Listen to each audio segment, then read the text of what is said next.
केरल के वायनाड में मंगलवार का दिन अमंगलकारी साबित हुआ। सैलाब ने ऐसा हाहाकार मचाया कि वायनाड के 4 गांव के नामो निशान मिट गए। 22,000 की आबादी वाले ये 4 गांव 4 घंटे में महज तबाह हो गए। वायनाड में फिलहाल हालात क्या हैं ये आपको बताएंगे, लेकिन उससे पहले ग्राफिक्स के जरिए देखते हैं कि सोमवार और मंगलवार की दरमियानी रात आखिर हुआ क्या कि वायनाड के इन 4 गांव दरअसल ये नक्शे से एक तरह से मिट से गए। वायनाड का मेपाडी इलाका, यहाँ पहाड़ वाले हिस्से से पहाड़ी इलाकों में दरअसल लैंडस्लाइड की शुरुआत हुई। करीब 2 बज रहा था। 2 बजे रात को सुबह मुंडकई में भूस्खलन शुरू हुआ और सुबह 4:10 तक चूरलमाला में एक और लैंडस्लाइड हो चुका था और लैंडस्लाइड से चूरलमाला में तबाही की शुरुआत हुई। चूरलमाला के बाद मलबे का प्रवाह 400 मीटर से ज्यादा चौड़ा हो गया। पहाड़ के नीचे चेलियार नदी के कैचमेंट में जो गांव बसे थे उन पर भी तबाही का ये मंजर दिखा। दरअसल लगातार बारिश होती रही, भारी बारिश की संभावना जाहिर की गई थी और उस भारी बारिश का असर ये हुआ कि जो ऊंचाई वाला इलाका है, पहाड़ी इलाका है, वहां से पानी का सैलाब नीचे बहता गया और इस रास्ते में जो कुछ आया, बड़े बड़े पहाड़, चट्टाने, बोल्डर्स, इन सब के साथ ये सैलाब जो है वो नीचे बहता हुआ गांव की आबादी तक जा पहुंचा। दरअसल वायनाड का जो पूरा शहर है वो इन्हीं पहाड़ियों के अलग अलग लेवल्स पर बसा हुआ है, जो तस्वीरों के जरिए आप समझ सकते हैं। और ऊपर से जब मलबा आना शुरू हुआ तो नीचे रास्ते में जो भी गांव आए, नदी तक पहुंचते पहुंचते वहां तक तबाही का मंजर लगातार दिखा है और अभी भी 100 से ज्यादा लोग फंसे हुए हैं। इस सैलाब के बहाव के रास्ते में खड़े कई घरों में मिट्टी और मलबे की मोटी चादर भर चुकी है। कार, जीप, दोपहिया वाहनों के टूटे फूटे जो टुकड़े हैं वो लगातार दबे हुए दिख रहे हैं। मुंडकई और अट्टामाला को जोड़ने वाला एक छोटा सा पुल था, वो भी बह गया है और दरअसल सेना ने यहां पर एक टेम्परेरी पुल बनाकर लोगों को शिफ्ट किया था, रेस्क्यू किया था। चूरलमाला शहर, जहां 2 बैंक ब्रांच और कई दुकानें थी, अब कीचड़ और कीचड़ की चादर से ढका हुआ। दरअसल कहा जा रहा है कि लगातार भारी बारिश और मलबे की वजह से नदी ने अपना रास्ता जो है वो अचानक बदल लिया और 1 किलोमीटर तक आसपास के इलाके को चीरते हुए नदी बहने लगी। नदी में 2 अलग अलग रास्ते हो गए। इसके बाद वायनाड में मातम पसरा हुआ है। लैंडस्लाइड में मरने वालों की संख्या लगातार बढ़ी है और अब 175 से ज्यादा हो चुकी है। 130 से ज्यादा लोग गंभीर अवस्था में अस्पताल में भर्ती हैं, जिनका इलाज चल रहा है और 220 से ज्यादा लोग अभी भी लापता हैं। इनमें से कई के मलबे में दबे होने की आशंका है, जिनके बचने की गुंजाइश भी अब धीरे धीरे कम होती जा रही है और 300 से ज्यादा मकान पूरी तरह से क्षतिग्रस्त हो चुके हैं, खत्म से हो चुके हैं। मुंडकई इलाके में सबसे ज्यादा नुकसान हुआ है। चूरलमाला को मुंडकई से जोड़ने वाला पुल बह चुका था। कई घर मुंडकई में बह गए, जिनमें 65 परिवार रहा करते थे। एक टी एस्टेट, चाय का बागान था, इसके 35 कर्मचारी भी लापता बताए जा रहे हैं, जिनकी तलाश लगातार टीमें कर रही हैं और 300 से ज्यादा लोग अभी भी फंसे हुए हैं। 3000 लोगों को दरअसल शिविरों में भेजा गया है, लेकिन अभी भी 300 लोगों का लगभग रेस्क्यू बाकी है। सेना ने 2 रिजॉर्ट से 19 टूरिस्ट को भी बचाया।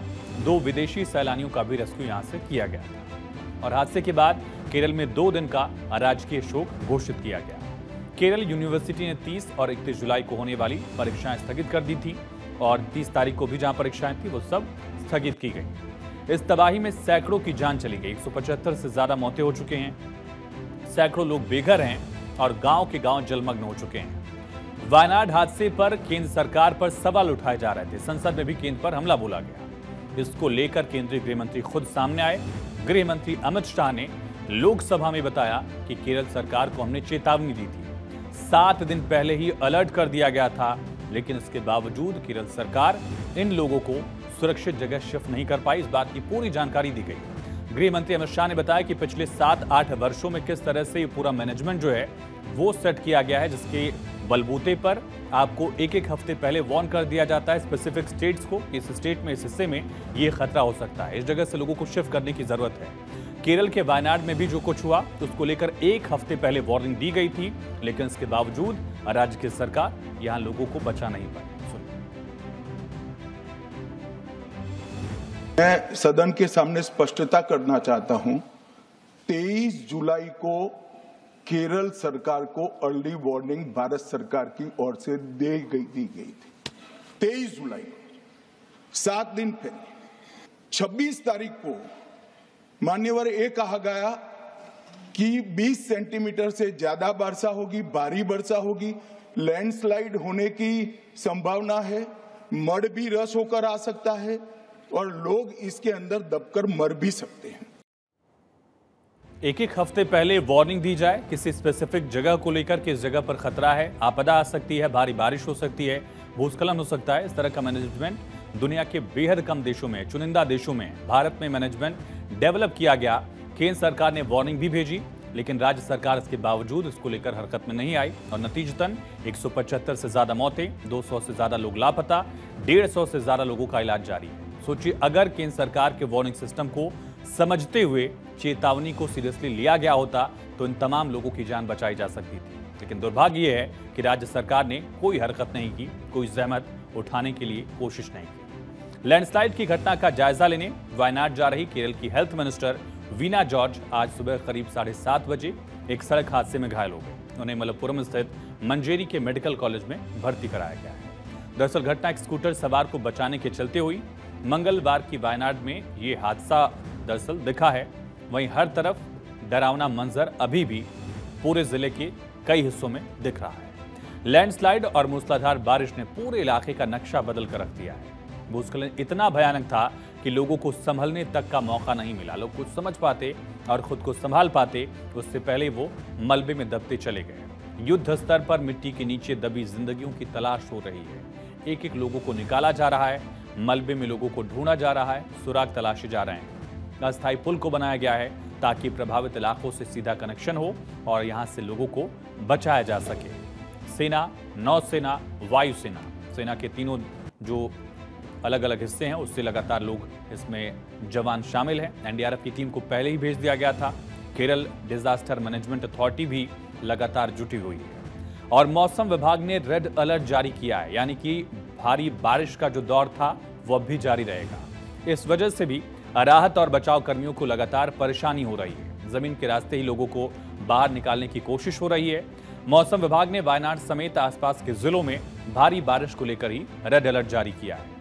वायनाड, मलप्पुरम, कोझिकोड, ये तीनों आसपास के ही जिले हैं। वायनाड के साथ साथ दरअसल कन्नूर और कासरगोड में भी रेड अलर्ट जारी किया गया है और कई जिले हैं जहां येलो अलर्ट भी जारी किया गया। लेकिन जो केरल का नॉर्थ ईस्टर्न हिस्सा है वायनाड के आसपास का, यहां भारी बारिश की संभावना मौसम विभाग की तरफ से जाहिर की गई। वायनाड में आए भूस्खलन के बाद आपदा की घटना ने लोगों को झकझोर कर रख दिया है।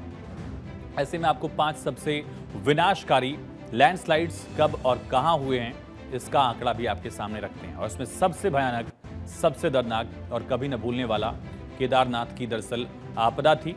और 2013 में ये आपदा कौन ही भूल सकता है। दरअसल 2013 को विनाशकारी भूस्खलन आया था साल 2013 में और तब 5700 से ज्यादा लोगों की मौत हुई थी केदारनाथ की इस आपदा में। 4200 से ज्यादा गांव पानी में बह गए थे। दार्जिलिंग में 1968 में इसी तरह का दरअसल लैंडस्लाइड हुआ था। 4 अक्टूबर 1968 को भूस्खलन के बाद विनाशकारी बाढ़ आई जिसमें 1000 से ज्यादा लोग तब मारे गए थे। गुवाहाटी में असम में 1948 में, यानी कि आजादी के ठीक बाद सितंबर 1948 में भूस्खलन हुआ। जबरदस्त तबाही मची और कम से कम 500 लोग मलबे में जिंदा दफन हो गए थे। मापला में 1998 में, उत्तराखंड का हिस्सा है मापला, अगस्त 1998 में हादसा हुआ। भूस्खलन में 220 से ज्यादा लोगों की जान दरअसल चली गई थी। तो उत्तराखंड से लेकर दार्जिलिंग तक और इसी तरह से गुवाहाटी तक मालिन आपदा, महाराष्ट्र का मालिन हिस्सा है जहां जुलाई 2014 में भारी बारिश हुई और भारी बारिश के बाद दरअसल यहां भूस्खलन हुआ। 151 लोगों की जान चली गई। 100 से ज्यादा लोग लापता थे। कई दिन तक रेस्क्यू ऑपरेशन तब भी चला था। तो शहर दर शहर किस तरह से जो सबसे 5 विनाशकारी लैंडस्लाइड्स रहे हैं उनका यह आंकड़ा था। और इसमें सबसे बड़ा केदारनाथ की त्रासदी ही थी। केदारनाथ की आपदा जिसमें 5000 से ज्यादा लोगों की मौत हुई थी और हजारों लोग लापता हुए थे। लेकिन हाल फिलहाल के दिनों में ये सबसे बड़ी आपदा वायनाड में देखी गई है। कुदरत की विनाश लीला देखकर हर कोई यहां सहम सा गया है। वायनाड में से सबसे बड़ी त्रासदी मानी जा रही है। 4 घंटे में 3 जगह लैंडस्लाइड हुई और पहाड़ों से आया सैलाब 4 गांवों को बहा ले गया। अब मलबे को निकाला जा रहा है। उसमें कीचड़ से लथपथ या पत्थर के नीचे जो लाशें हैं वो भी मिल रही हैं। वायनाड में मूसलाधार बारिश के बाद लैंडस्लाइड की तबाही को केदारनाथ आपदा से कंपेयर भी किया जा रहा है। लोग कहने की ये त्रासदी जो है, ये मंजर जो है, वो केदारनाथ आपदा की याद दिला रहा है। 11 साल पहले केदारनाथ आपदा में भयंकर तबाही मची थी। केदारनाथ हिंदुओं का पवित्र धाम है, 4 धामों में से एक है और वायनाड को भी पर्यटक स्थल के रूप में जाना जाता है। ये समुद्र तल से 2100 मीटर की ऊंचाई पर है। हरे भरे पेड़ पौधे, धुंध से ढकी पहाड़ियां, शुद्ध हवा इलाके को स्वर्ग बना देती है। लेकिन आज हालात अलग हैं। चारों तरफ यहाँ मलबा पसरा हुआ है, जगह जगह सड़कें धंसी हैं। जो तस्वीरें आ रही हैं वो वायनाड में तबाही का मंजर बताने के लिए काफी हैं।